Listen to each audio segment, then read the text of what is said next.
Kahit lunchtime, bigay ng Diyos. Ate Dorcas, kakanta muna. Kanta na. Sa pagkainari ko, salamat o Diyos sa iyo. Ako Diyos na mapagbigaya. Amen. Salamat po, Panginoon Diyos, sa bigay mong tanghalian. Ayan.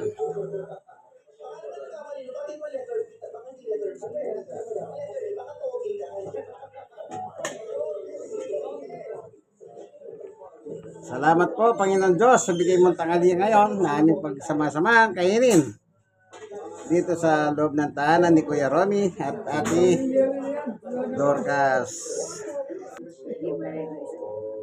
Yan. Ano pa? Ano na? Ilagay mo sa pinggan mo. Oh, Kakalat-kalat mo pa kasi.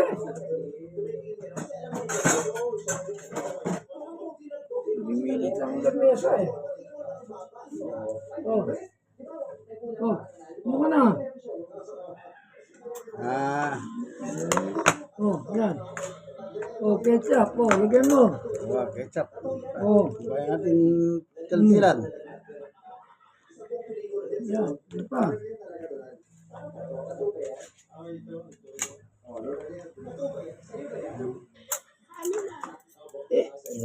Ganun mo pa kasi sa akin eh. Sige na.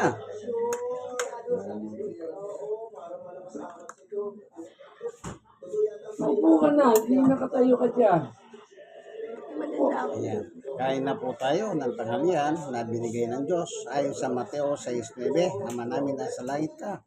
In verse 11, bigyan mo kami ng aming kakanin na araw-araw. Ayan. Diyos po ang naglalahan ng pagkain sa lahat ng tao sa buong mundo. Ayon sa mismo sa ating Panginoong Yeso Kristo. Kain po tayo.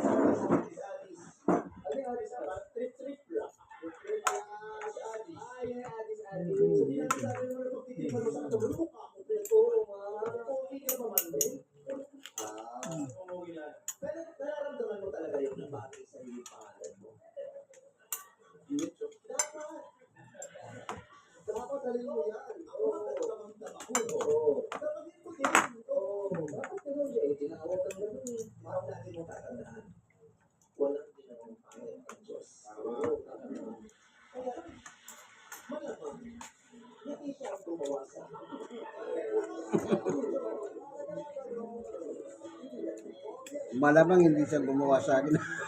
Huli kalakanin niya.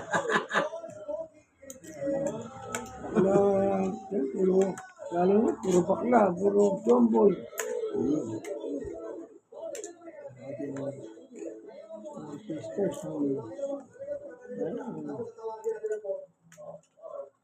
Ay, mas ganda na, ano yung wari yan eh. Barkada nga, GGT.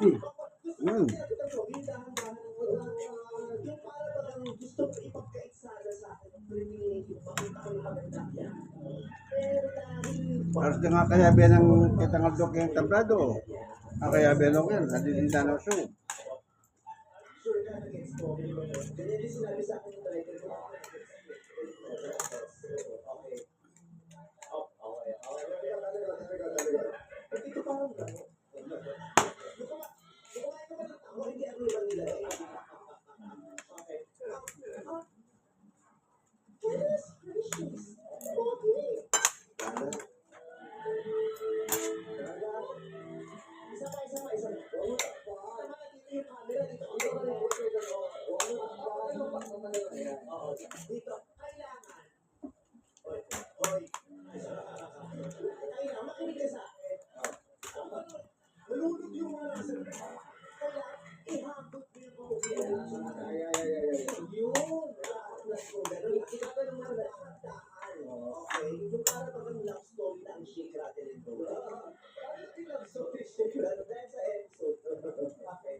Yung barangay Chairman Kete.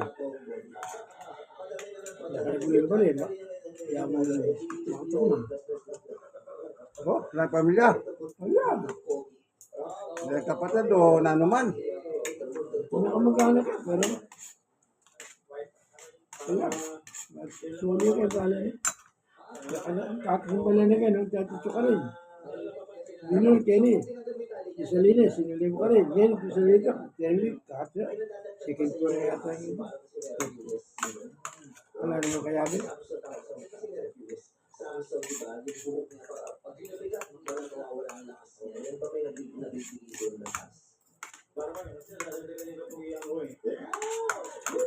Hindi ka ba pa nakita niya pa?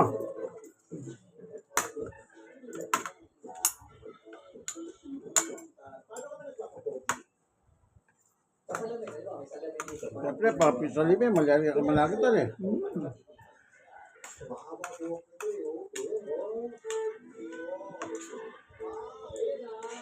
Bakit mo rin ba? Dali.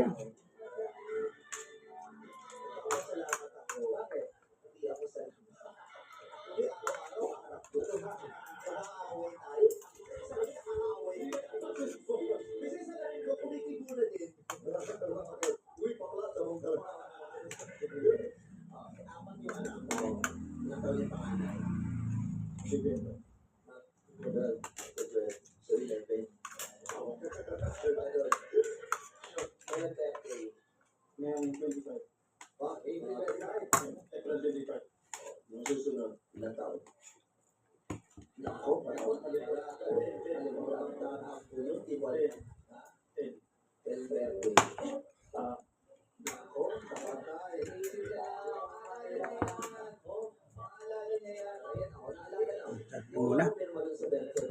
Sige po, salamat sa inyong panonood na ito. Yan. Ayan. Sila po yung Hari Trina. Ang tahanan si Kuya Romy, kasama parang si Ate Dorcas from Manila. Thank you. Once again, ayan po, lahat ng pagkain. So, yan. Picture. Yan. Thank you for watching. Ibigay ng Diyos. Amen.